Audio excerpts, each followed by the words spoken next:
Yo, what's up? It's your boy. Deciding to do this outside today because, it's just a beautiful day.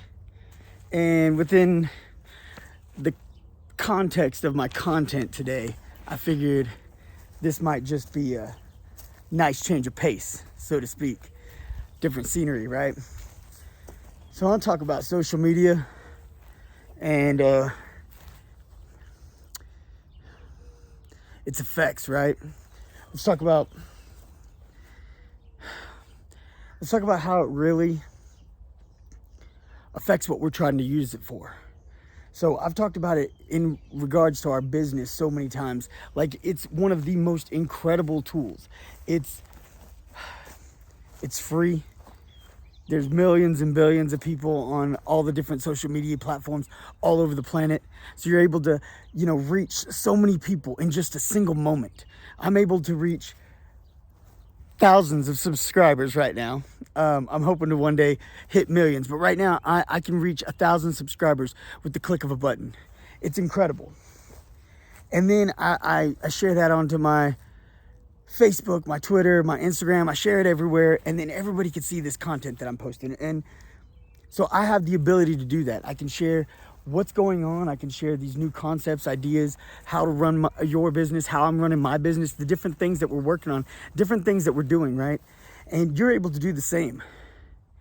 What's also cool about social media from a social aspect is you're able to connect with your friends. You're able to connect with your friends, your family members. I've connected with distant cousins, relatives, people from high school. Haven't seen people in like 20 years, and we're connected now. Some people just recently connected with me. I'm constantly finding new people that, I don't spend too much time on social media, so sometimes they find me.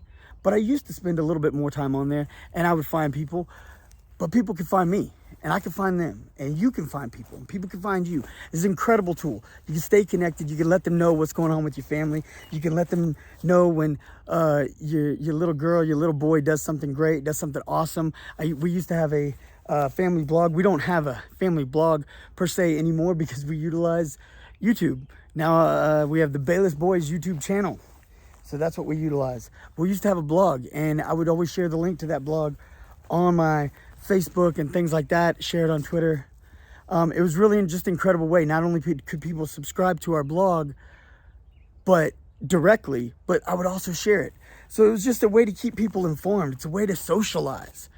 It's a digital way to socialize with people who aren't necessarily right next to you. It's an incredible tool. What people have done, especially in the last few years, with all the things going on in the world. Let's not dive into all the details. It doesn't matter. There's a lot of things going on in the world. And with all these different things going on in the world that have caused conflicts and disagreements, people's bickering and fighting and arguing, and everybody wants to look for affirmation too. People want to feel like they're helping their cause. People want to feel like they're speaking out for a greater good, right? Some people just want to get loud and make noise. That's fair. That's what some people's prerogative is. They just want to get loud. They just want to make noise. Some people, like I said, genuinely feel like they're helping. There's a great book. Greg Lukanov and Jonathan Haidt worked together to write a book called The Coddling of the American Mind. Now, just from the title alone, you might get the wrong perspective. It's not, the word coddling has frequently a negative connotation. It's not what you think, but the book is great. And these are both, Jonathan's a social psychologist. I think he's the head of the department at NYU. These are both incredibly great men with extensive amounts of research. It's an incredible read. It's an incredible book, and it's about it depicts the ideas of what social media does, because people don't understand the negative effects of social media, not just on yourself, but literally on the cause that you would want to help. So people get this idea that, oh, well, I have this cause. I truly believe in it. I need to post on social media. And then they get in these arguments, they get in these conflicts. Some other people will post things and they'll happen to come across it. Maybe it wasn't their post, but maybe it was somebody else's. But when they see this, and I see it all the time, I've had literally people attack my posts. I've posted, I post about the stock market. I post about what's going on in the economy. Because I try to help and educate people on investing and growing their business and how to incorporate their life and their business together, right?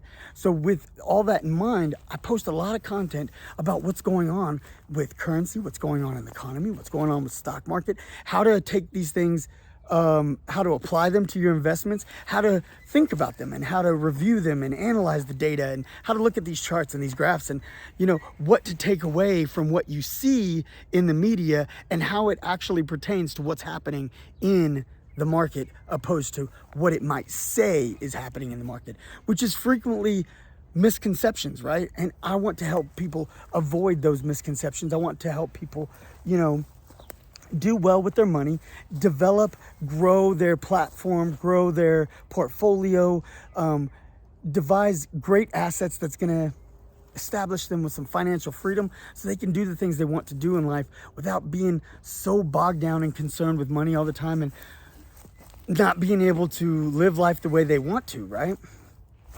Well, when I post these things, I've been attacked many times for being entitled. People tell me I'm hard on people. People tell me I don't really have perspective on what's going on. I'm like detached from reality. Like I just don't know. People have outright told me that I'm clueless. I've been called a sheep. I've been called countless things, but and I'm using the aspects of business, first of all, because I post a lot about business, but secondly, because it's something that's not quite as divisive as many of the other content that people debate about. And it's in line with everything else that I post here. I coach and consult for business, and I want to help you develop financial freedom, and I want to help you develop a more financially savvy business mind, right? So with all that taken into consideration, like I said, people attack me based on my stances in business. People actually will argue and criticize and ridicule the things that I say, the posts that I have. And I get a lot of great feedback too. I'm not out here saying, oh, all I get is shade, because I don't. I get a lot of love. I do. I get a lot of love, but I get shade also.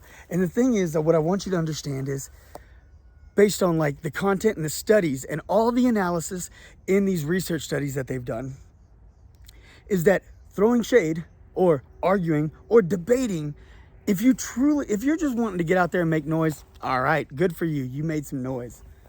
I don't know how much noise you made, especially if you're, criticizing or debating with a guy like me, because I'm not going to buy into your debate and I'm not going to get involved, and I'm going to kind of just take it with a grain of salt, because if you're telling me I don't know what I'm talking about, odds are you don't know. Now, I'm always open to learning, but if you're throwing shade, if you're just getting on here criticizing, you're not trying to help me learn anything. You're just being nasty. So, with that being said, I'm always open when it comes to discussions. But that's not what people do. People, and it's a thing on social media. It's frequent. It's incredibly prevalent with, in our society now, and on all the platforms, really. It doesn't matter if it's Instagram, Twitter, TikTok, and Facebook, whatever.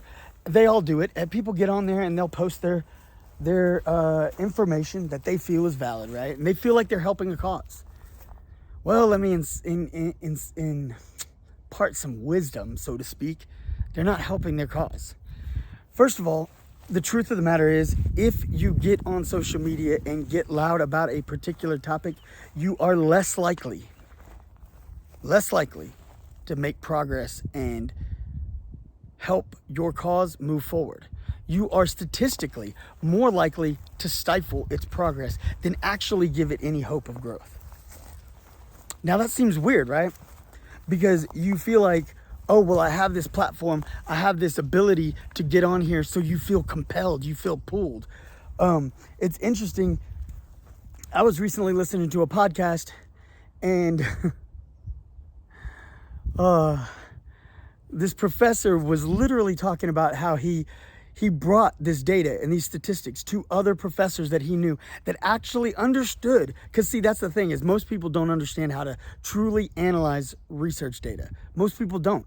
It's quite challenging at times, and that's how you get all these articles out there that mean nothing, that make claims to what's good for you, what's happening here, what's happening in the economy, what's happening here, there, everywhere, and they make all these claims based on statistics, but those statistics are unfounded and based on absolutely nothing, and they fool the masses. Because why? Because the masses typically don't understand how to actually analyze data.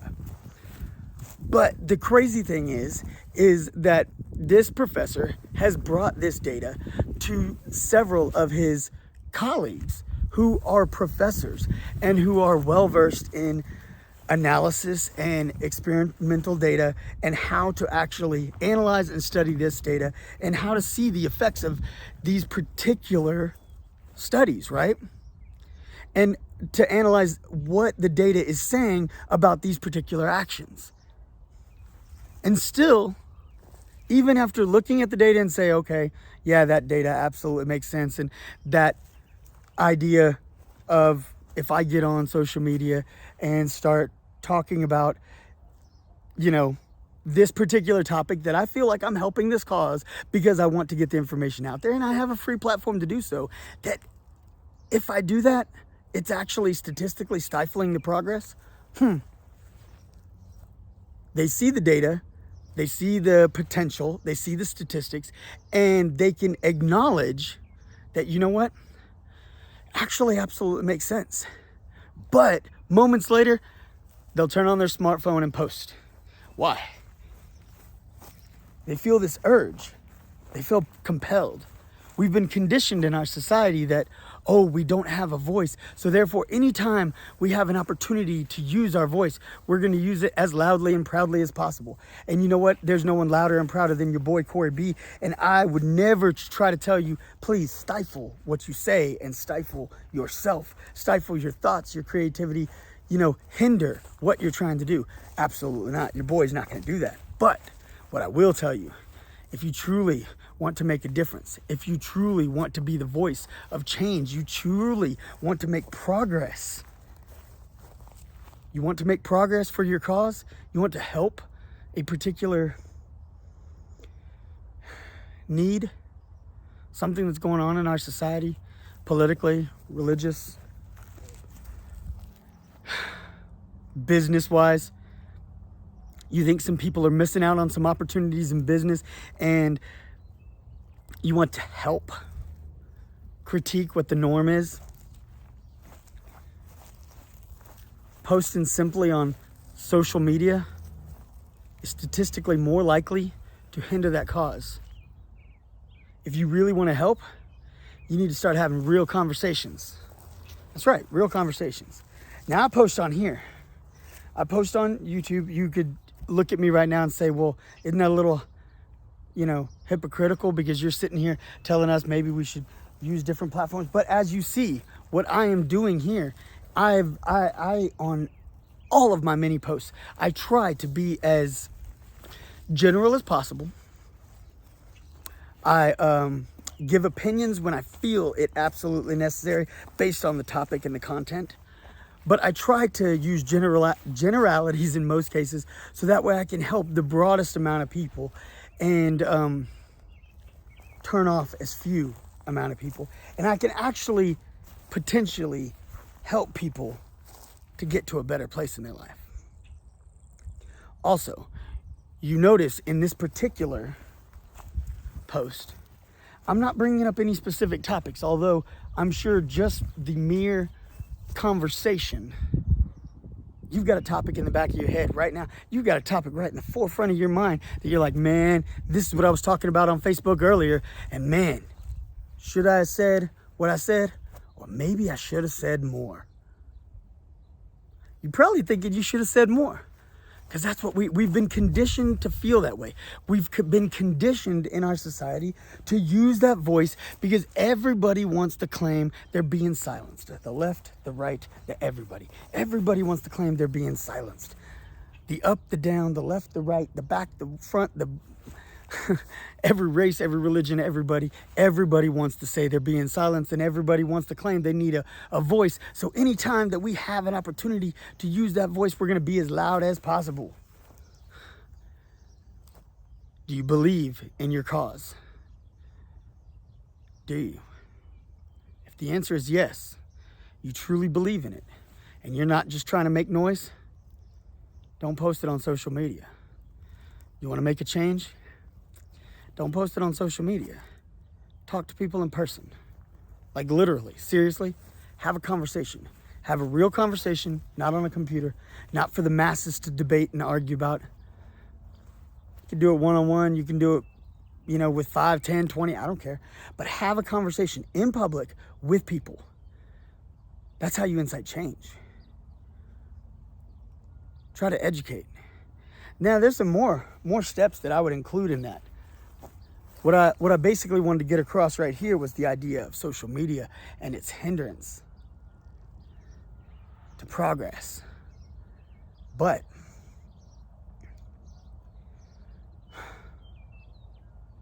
you really want to make change when you're having a conversation with someone? You're sitting down with your homeboy, your cousin, your sister, whatever. You want to have a conversation. You really want to change something? You got to tell them something. You got to tell them. You got to talk to them about the topic, but you've got to approach it without judgment. You got to approach it. You got to approach it with an open mind, and you've got to be willing to see the other side. Do you know that's how you actually do? You conduct real studies. With real studies and real experiments, experimental design, you have to, first you have to collect data. You have to collect data that gives you valid premise for your theory, right?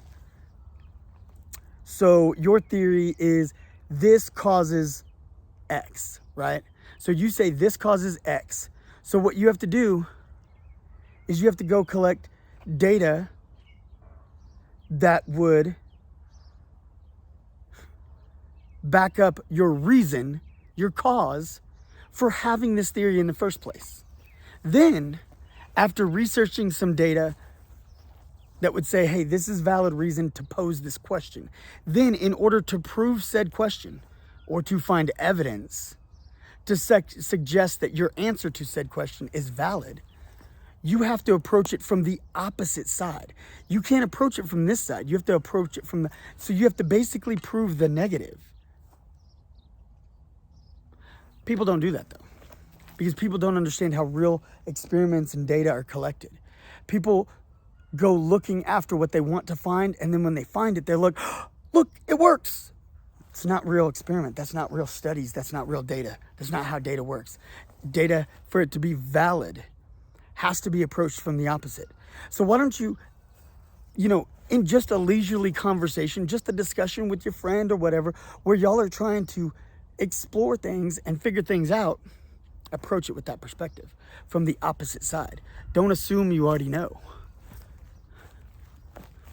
Or even with the assumption that you already do know, you still have to pose the question from the other side in order to have valid data to conclude that you're on the right track. Yeah, you don't like that. Nobody likes that. It's difficult. But I'll tell you this, as someone who's done it for several years, for a long time now, I spent years doing it at the University of Texas in the social psychology research lab. I loved it. And since then, it has absolutely helped me with business, being able to analyze what's going to work, what's not going to work, and how to approach people and how to approach things in a different manner and different ways. It's incredible. When you learn to open your mind and bend to that way of thinking, condition yourself that's the right way. I spent years conditioning myself. I had several scientists, doctors, and professors at the University of Texas that pounded that into my head on a daily basis. I already kind of had a mind that thought that way anyways. I was pretty skeptical. So it wasn't a far jump, but they solidified that in me. If you can just get a glimpse of that, it's gonna help you go a long way. Just keep that in mind. All right, just think about that. Another thing, just one more little thing. As good and as awesome as social media can be with your friends, your family, your cousins, your whoever, it can tend to make you feel a lot of negativity. It can weigh on your heart, it can weigh on your soul, it can weigh on your mind. It bogs you down with so much. Enjoy social media for the tool that it is. Stay connected with your friends and your family. Use it to grow your business. Use it to market what you're doing and how you're growing. But keep it in reasonable time slots. And don't get bogged down into all the negativity, because it'll consume you so fast, so fast. Before you know it, you're feeling all kinds of bad, and you're feeling compelled to bite and claw and fight and scrap with every single buddy. These are your friends, these are your family, these are your homies, and you ready to tear them down because y'all got differences, opinions. That's what social media does. Don't let it happen to you. Let's do better. Let's get cocky. Go have a blessed day. You feel me?